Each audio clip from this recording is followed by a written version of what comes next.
The wind howled outside the ancient abbey, and raindrops tapped rhythmically on the window pane. I sat alone in my dimly lit study, surrounded by dusty books and flickering candles. The history of the abbey always intrigued me, but it was the tale of Sister Agnes that sent shivers down my spine. The whispers and hushed conversations about her had piqued my curiosity, and I couldn't resist the pull of the mystery any longer. Legend had it that Sister Agnes was a nun who had arrived at the abbey under the cover of night, her past shrouded in secrecy. Her eyes were said to hold a haunting sadness, and her presence exuded an otherworldly aura. The townspeople whispered about strange occurrences that followed her arrival. Eerie shadows dancing in the corridors, faint whispers echoing through the halls when all should have been silent, and a sensation of being watched even in the emptiest rooms. As I delved deeper into the archives, I uncovered the truth about Sister Agnes.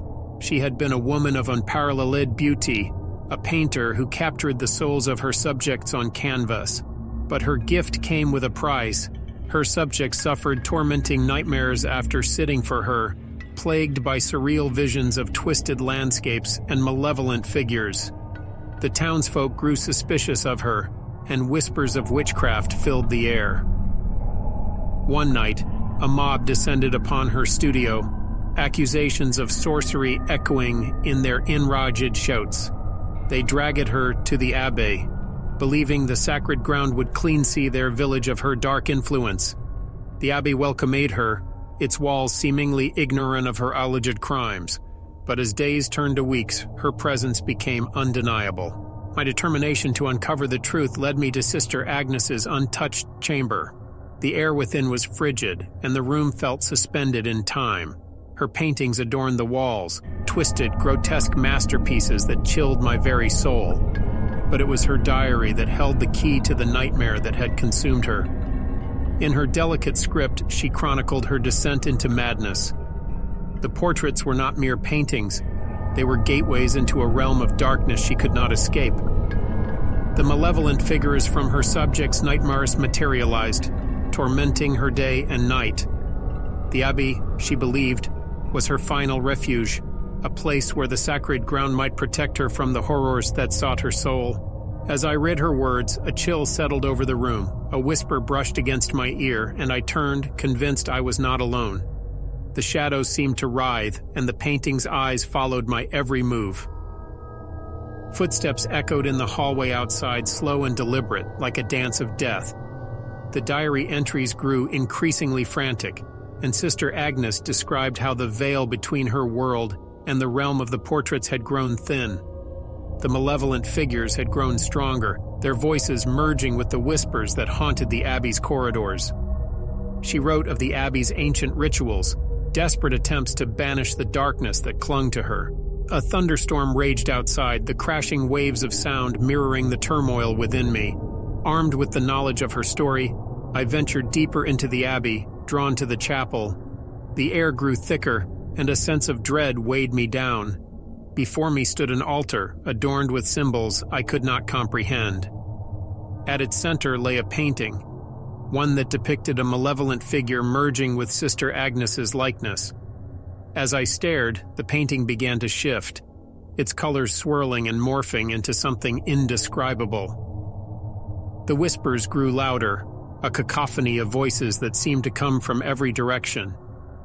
And then, in the midst of the chaos, a figure emerged from the painting, Sister Agnes herself, her eyes pools of darkness. Her voice echoed in my mind, a symphony of pain and torment. She spoke of her desperation, her yearning for release from the nightmare that had consumed her existence. The malevolent figures circled her, their forms shifting and contorting in ways that defied reality. She extended a spectral hand toward me, her fingers icy cold. I tried to turn away, to flee the chapel and the horrors it contained, but an invisible force held me in place. Her grip tightened, her touch sending tendrils of darkness into my very soul. I felt her memories flood into me, the weight of her suffering threatening to drown me. Time lost all meaning as I stood trapped within Sister Agnes's nightmarish world. The malevolent figures, once bound to her paintings, now prowled freely, their twisted forms weaving through the shadows.